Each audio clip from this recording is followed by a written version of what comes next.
전라남도 장흥군 등량만에 위치한 숨은 포구. 1950년 여름 폭우가 쏟아지던 새벽, 사람들을 가득 실은 배가 바다 한가운데로 출발했습니다. 4사람씩 보통 5사람씩 셋나꾸로 엮어가지고 수장을 시켜가지고 이 물에서 나오면 이 위에서 배 위에서 총살을 했다 하더라고요. 경찰에 의해 바다로 끌려간 후 사라진 남편과 아버지를 찾아 숱한 나날 등량만 온갖 곳을 헤매고 다녔습니다. 한 달간을 왔다 갔다 했어. 시체 찾으려고. 그런데 시체를 발굴 못했어요. 남겨진 가족은 시신과 함께 수장된 역사의 진실을 찾아 70여 년째 그 비극의 바다를 마주하며 살아오고 있습니다.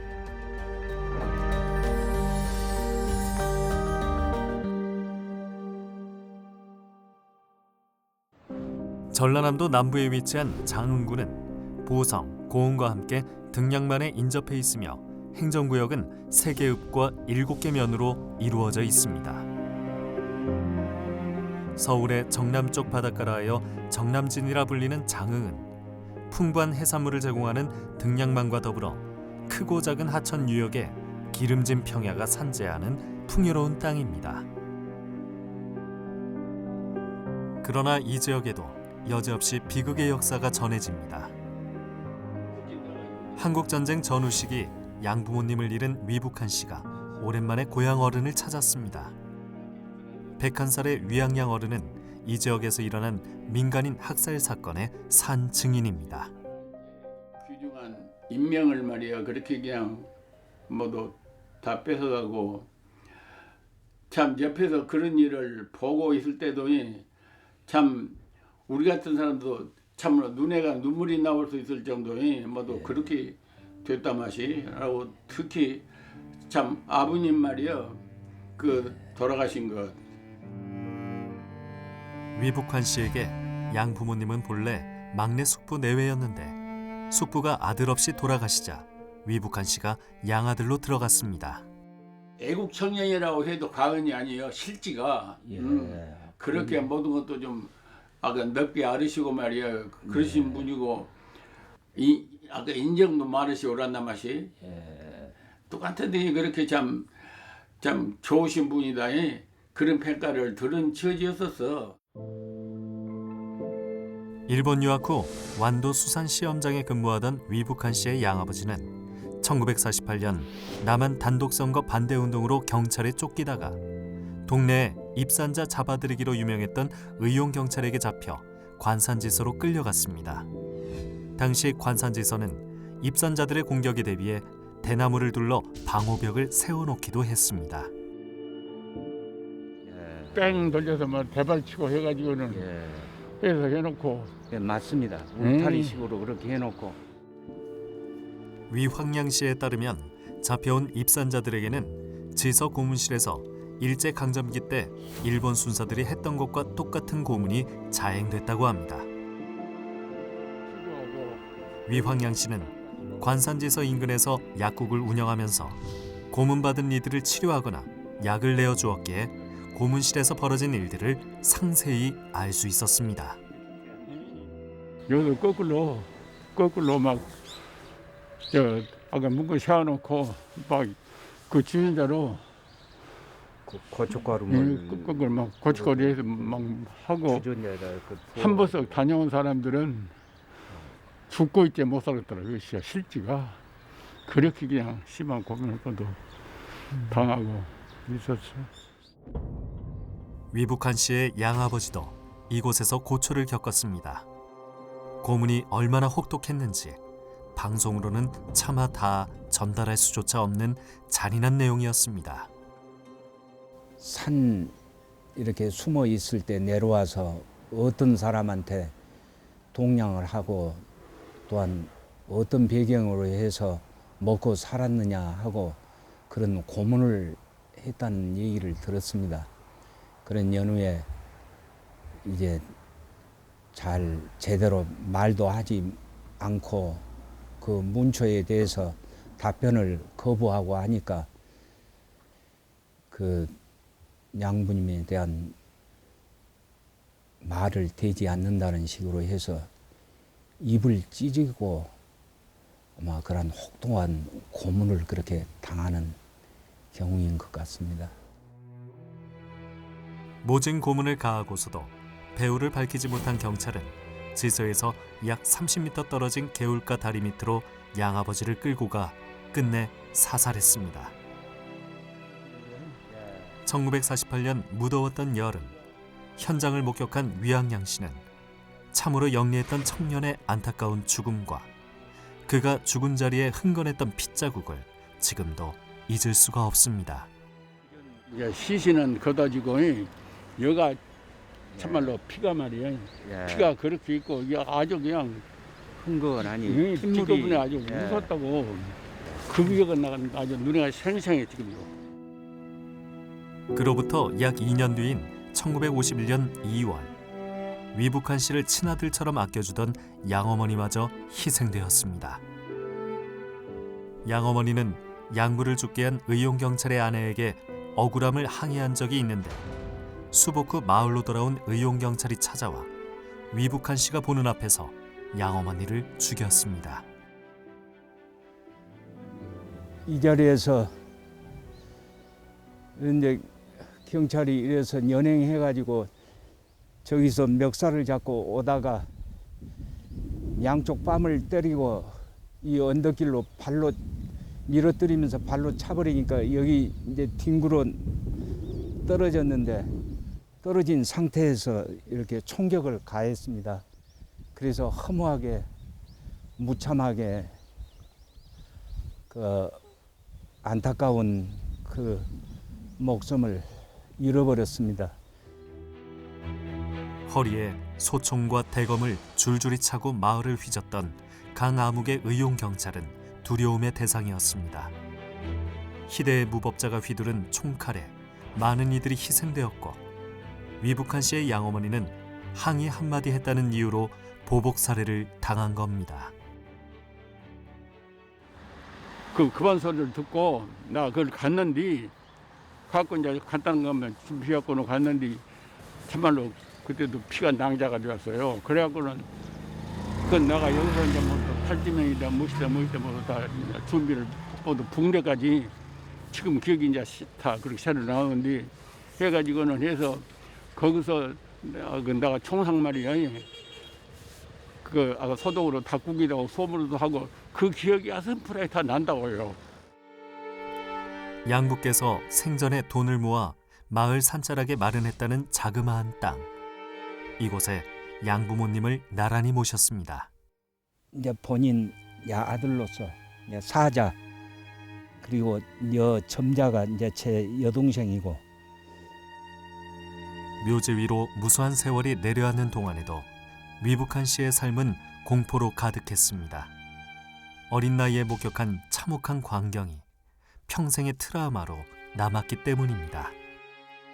그 참상을 보니까 아주 하늘이 샛노랗고 어린 마음에 큰 충격을 받아가지고 그것이 항상 선명하게 이 내류에서 떠나지 않고 지금까지 살아온 과정에 아주 많은 그런 타격을 입었습니다. 1950년 한국전쟁이 발발하자 장흥군에서도 많은 보도연맹원들이 경찰에 의해 희생되었습니다. 지금은 광주에 살고 있지만 용산면 상금리가 고향인 백정아 씨도 전쟁 발발 직후 보도연맹 사건으로 아버지를 잃었습니다. 일제강점기 아버지는 원양어선을 타던 마도로스였습니다. 해방 후엔 고향에 정착했지만 좌익 활동에 동참하다 1949년 목포 형무소에 수감되었습니다. 주로 국내 활동 부대는 부산이셨죠. 부산에서 상해 가고 오사카 다니고 하는 이제 외양선 이렇게 배를 쭉 타시다가 1년에 한두 번 그러니까 한두 번 여기 고향에 들리시고 아버지하고 어머니하고 얼굴 비비고 얼굴 맞대고 사는 기간은 결혼 생활 12년 18에 어머니가 시집 오셔가지고 30에 홀로 되셨고 아버지가 37에 희생되셨거든요. 그러면 실질적으로 어머니하고 아버지하고 부부의 그 어떤 그걸 느끼고 사는 것도 6개월도 채 못 돼요. 그러니까 어머니가 아주 안 되죠. 진실화해위원회 조사에 의하면 부친은 포고령 위반으로 10개월을 복역했는데 그 사이에 어머니는 홀로 백정아 씨를 낳았습니다.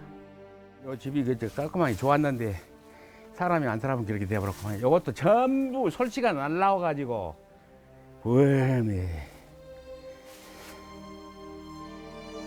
1950년 초에 석방된 아버지는 수감 생활 중 태어난 아들의 이름을 지어주며 기뻐했고 얼마 후 보도연맹이 결성되자 바로 가입해 가족과의 미래를 꿈꾸었습니다. 그러나 전쟁이 발발하자 아버지의 소박한 꿈은 좌절됐습니다. 어머니하고 아버지하고 여기 고랑밭이라고 가서 가볍게 일하고 있는데 지서에서 경찰에 갖고 좀 다녀가셔야 백웅선 씨 좀 다녀가셔야겠습니다. 그러니까 뭐 죄도 없고 그렇게 하다가 손 털털 털고 그대로 그 작업복 반이라는 그 옷 입은 채로 경찰 따라가가지고 저녁에 아니 금방 갔다 온다는 사람이 나 금방 갔다 올게 하고 간 사람이 아버님이 저녁에 어두워도 안 오니까 가보니까 지서 유치장에 있더란 거예요. 아버지가 용산지서에 구금돼 있는 동안 어머니는 밥과 갈아입을 옷가지를 챙겨 매일 면회를 다녔다고 합니다. 용산지서에는 아버지 외에도 많은 이들이 잡혀와 함께 있었고 그때까지만 해도 금방 풀려날 거라 생각했습니다. 어느 날 면회를 갔던 어머니는 그날따라 이상하리만큼 불안한 마음으로 돌아섰는데 그것이 아버지를 본 마지막이 되었습니다. 이후 어머니는 하나뿐인 아들에게 귀에 못이 박히도록 아버지 이야기를 들려주었다고 합니다. 여름철이라 매일 오다고 식사를 날렸어요. 날렸는데 어느 날인가는 저녁을 식사를 갖다 주고 여기서 우리 마을이 2km거든요. 2km인데 묘하니 무엇을 그날따라 무지하게 섭섭하더라고요. 그러니까 여기 가면 영광이라고 있는데 거기까지 가시다가 다시 와가지고 그러니까 아버지가 왜 다시 오냐고 그러니까 좀 묘하니 왔다고.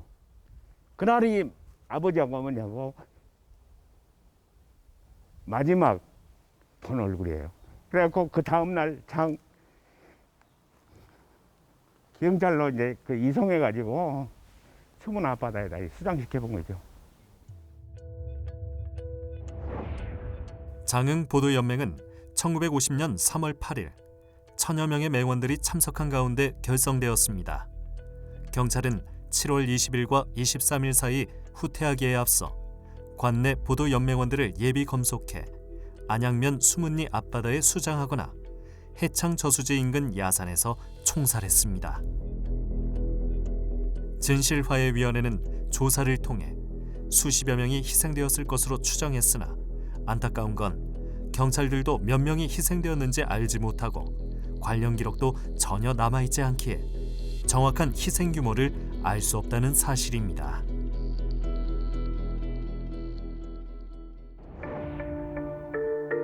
용산면 계산리에도 보도연맹에 가입된 사람들이 있었고 이들 역시 전쟁 발발 직후 희생된 것으로 보입니다. 계산리가 고향인 오명애 씨는 오영재의 장남인 아버지를 중심으로 대식구가 북적거리며 살았던 어린 시절을 지금도 기억하고 있습니다. 할머니, 할아버지, 작은아버지 2분, 우리 엄니, 아버지, 우리 형제간들 이렇게 많이 식구가 대식구였지. 오명애 씨 삼촌들은 아버지의 뒷바라지로 강직농고를 졸업한 인재들이었는데 모두 좌익 활동을 하는 바람에 아버지는 삼촌들이 숨어 지낼 수 있도록 집 뒤에 대나무 숲에 방공호를 팠습니다. 넷째 작은아버지는 집에 그 굴에서 살다가 못 알아 나왔나 봐요. 나왔는데 경찰들이 와갖고 그대로 그냥 연행해서 자은 경찰서로 갔지. 그래갖고 자은 경찰서에서 상당히 있었어. 그래갖고 우리 아버지가 옷도 갖고 가고 계속 아버지가 면회를 다녔어요. 넷째 삼촌은 장흥 경찰서에서 트럭에 실려 탕수백이라 불리는 안양면 해창저수지 인근 야산에서 총살되었습니다. 탕수백이는 장흥 보도연맹원들의 1차 학살지로 꽤 많은 수가 이곳에서 희생된 것으로 보입니다. 그러니까 그전에는 사람들이 여기 다니기를 못해서 무서워서 사람들이 많이 죽어갖고 여기를 못 다녔어. 오명애 씨의 아버지는 이곳에서 구덩이에 서로 엉켜있는 시신들을 한참 들어올린 뒤에야 넷째 삼촌의 시신을 찾을 수 있었다고 합니다. 입고 있던 옷의 특색으로 찾아낸 삼촌의 시신은 지금은 공동묘지가 된 마을 인근 야산에 묻어주었습니다. 넷째 장은아버지가 여자친구가 있었어요. 한 동네에서 여자친구가 그래갖고 어디를 간다가 함께 넥타이하고 이 허리띠하고 사다 줬나 봐요.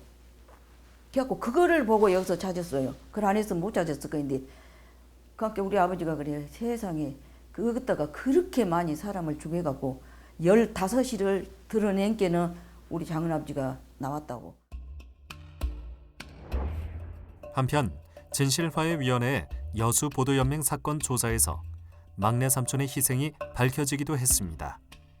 희생자들은 7, 8월경 여수 관내에서 총살되거나 총살 후 바다에 버려졌는데 막내 삼촌 오경봉은 교사 발령을 기다리던 중 외가가 있는 거문도로 피신했다가 경찰에 연행돼 고흥의 한 무인도에서 희생되었으며 시신은 찾지 못했다는 참고인들의 진술로 희생 사실이 확인되었습니다. 통지서를 받고 집으로 내려왔어. 집으로 막 내려온 게 우리 아버지가 그때는 저 30호라 간 데가 큰 배가 거문도 배가 다녔어요. 그러니까 우리 아버지가 그 동생이 오니까는 빨리 저 배를 타고 거문도로 피신을 해라. 여기는 지금 위험하게 가거라 그래갖고 강주에서 막 내려온 사람을 밥도 안 먹이고 그대로 가갖고 뛰어가갖고 그 배를 타고 거문도를 갔는데 거문도를 가서 선착장에 막 내리니까는 경찰 3명이 해갖고 이렇게 연행을 해갖고 이렇게 총살을 시켰죠. 용산면 풍길리에는 일제강점기 일본에서 돈을 벌어와 한때 용산 부자라고 불리던 사람이 있었습니다. 해방 직후 고향에 돌아와 100여 마지기의 논을 구입해 크게 농사를 지었던 조계룡 씨의 아버지 이야기입니다. 남로당 용산 책임자였던 아버지는 입산자들에게 밥을 해주기도 했는데 그런 연유로 툭하면 경찰에게 불려가곤 했습니다. 우리 그 외삼촌들 두 양반들이 이제 며칠 만에 와가지고 밥이 주라고 막 오후가 짓고 방으로 봐주라고 해갖고 우리 어머님 이제 밥을 그렇게 해봤지 그랬거든요. 그러던 어느 날 아버지가 경찰들에게 큰 고초를 당하는 사건이 벌어졌습니다. 1948년 초겨울 무렵 경찰 2명이 아버지를 남상천이라는 개울가로 끌고 갔습니다. 그들은 아버지에게 구타를 가한 뒤 한쪽 발에 총을 쏜 다음 그 자리에 두고 가버린 겁니다. 저기 지금 바위 얹혀지고 그런데 거기가 한 가운데거든요. 그러니까 거기 그 근방에서 그랬어요. 거기서. 다행히 지나가던 인근 마을 주민이 피를 흘리며 쓰러져 있던 아버지를 발견하고 집에 연통을 넣어 목숨은 건질 수 있었습니다. 면소재에서 일을 보고 이렇게 그때만 해도 저기저기 이렇게 내가서 건너오는데 그 밑에 신음소리가 나서 가서 보니까 그 총 맞았고 그러면서 나 풍기 산 사람인데 우리 집에 연락 좀 해주라고 그래갖고 그분이 저희 집에 어머니한테 말씀해 준 거예요. 총 맞았고 남상천에 계시니까 얼른 가서 모시고 오라고. 그래서 우리 아버님 친구들 2분 모셔갖고 우리 어머님하고 여기 가서 모시고 왔다고 해요. 약이 귀했던 시절 민간요법에 의지해 겨우 회복해갈 무렵 보도연맹이 만들어져 가입이 되었고 한국전쟁이 일어나자 용산지서로 잡혀간 것이 아버지를 본 마지막이었습니다. 그때만 해도 약이 없으니까 구리 철사를 이만한 걸 가지고 왔고 그 줄로 이렇게 썰어가지고 구리를 이렇게 먹으면 거기가 붙는다 해서 그것을 한 1년 가까이 구리를 가갖고 이렇게 물로 마시고 그래요. 그런데 그래서 그런지 어쩐지 이 뼈가 조금 붙었어요. 보통 한 1년 반쯤에서 작대기를 집어 간신히 좀 걸어 다니는데 이제 용산 지서에서 그때 이제 유교가 지났던 거야. 용산 지서에서 이제 데려갔어. 데려가서 그 뒷날 우리 어머님이 아침에 밥을 해가지고 일찍 가니까 어쨌든 이것도 가고 여기 지서에 없다고. 그런데 장으로 이제 지서에서 넘겼나 봐요. 그러니까 장에서 하룻밤 자고 바로 그리 가버린 거예요. 등량만으로 태우고. 보도 연맹원들을 실은 트럭이 도착한 곳은 등량만에 위치한 안양면 수문포구. 경찰은 이곳에서 보도 연맹원들을 배에 옮겨 싣고 바다로 나가 수장시켰습니다. 한국전쟁이 일어난 해에 태어난 김경수 씨는 얼굴도 모르는 아버지가 등량만에서 억울하게 돌아가셨다는 얘기만 들었습니다. 70여 년이 지난 지금도 바다를 보고 있노라면 알 수 없는 그리움이 밀려와 마음이 복잡해진다는 경수 씨. 고모랑 뭐 배 빌려가지고 저 어디 섬으로 막 어디로 시신 찾으러 다녔다 하더라고. 얼추 한 달 가까이 하여튼 찾으러 다녔다 하더라고. 그런데 못 찾고 그래가지고 내가 이제 어렸을 때 작은 아버지가 묘를 밤나무에다가 이제 아버지 이름 김남철이라고 써가지고 묘를 하나를 만들었어. 그래 난 이제 그때만 해도 이제 거기에다가 항상 벌초하고 정월 초하렛 날이면 산소 가서 성묘하고 지금까지는 그러고 살지. 아버지가 돌아가신 후 어머니는 재가하셨고 객지를 떠돌며 홀로 견딘 세월은 결코 녹록치 않았습니다. 아버지가 혼인신고도 못하고 돌아가셨기에 당연히 경수 씨의 출생신고도 되어 있지 않았습니다. 경수 씨는 갖은 고생을 마다않고 모은 돈으로 19살이 되던 해 겨우 호적을 만들 수 있었습니다.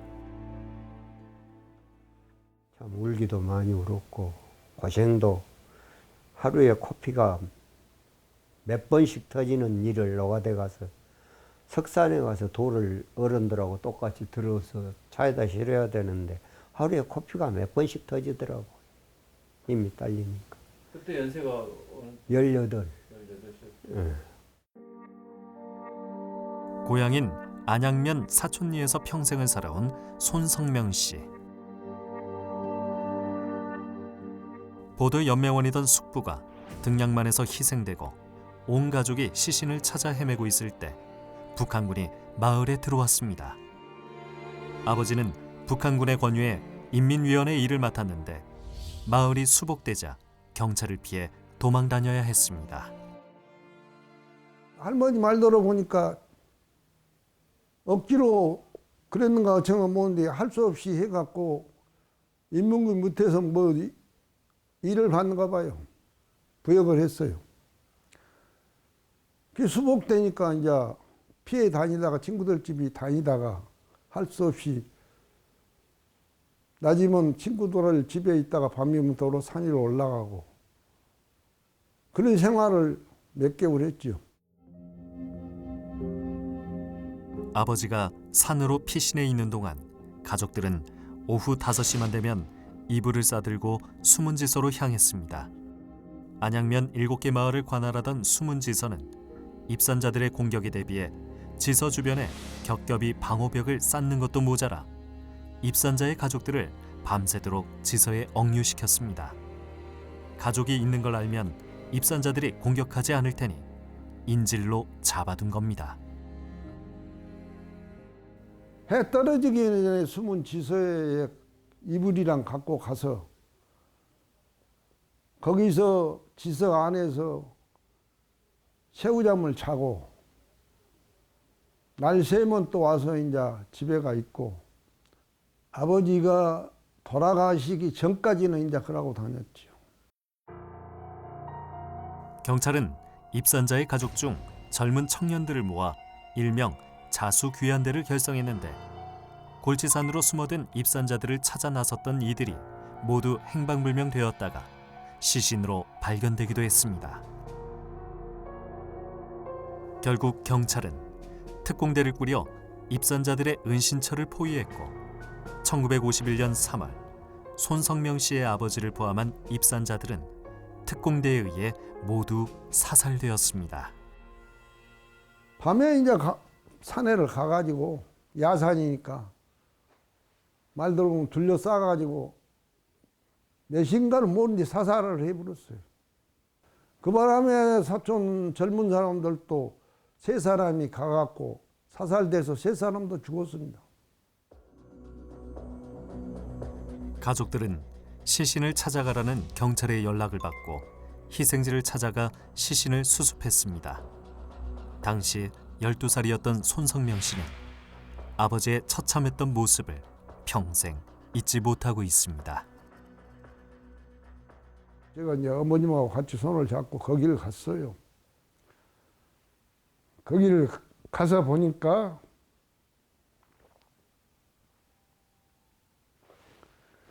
오른쪽인가 왼쪽인가는 확실히 모르겠습니다만 총을 맞았어요. 허리띠 조금 위에 등. 그때 봤는데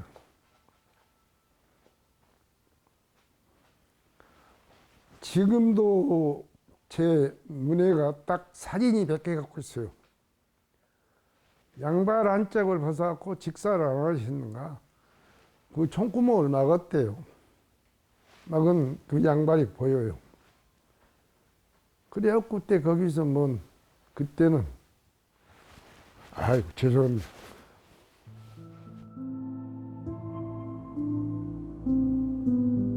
야트막한 야산에서 드넓은 등량만에 이르기까지 억울하게 죽어간 희생자들의 넋은 70년이 지나도록 위로받지 못한 채 깊이 잠겨 있습니다. 그때 당시에 그 쇠복에 이 물이 이빨이 들어있을 때게 만조 때 배가 대놓고 이제 큰 배가 대놓고 다 실었지. 그러니까 쇠복에 실었지. 물때 맞춰서. 비 내리던 새벽, 바닷길 30여 분을 달려나가 사람들을 빠뜨리고 확인 사살까지 자행한 학살의 역사가 망각의 바다 저 깊숙이 수장되지 않도록 온 힘을 다해 기억하는 것이 남겨진 이들의 몫일 겁니다.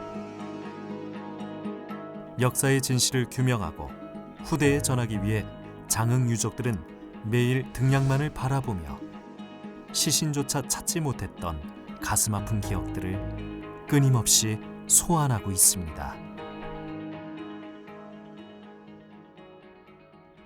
여기서부터 이 바닷가로 해서 쭉 돌면서 맨날 며칠 걸어 다니면서 이제 밥 중간에서 좀 얻어먹을 수 있으면 얻어먹고 오라고 이제 한 달간을 왔다 갔다 했어. 시체 찾으려. 그런데 시체를 발굴 못했어요.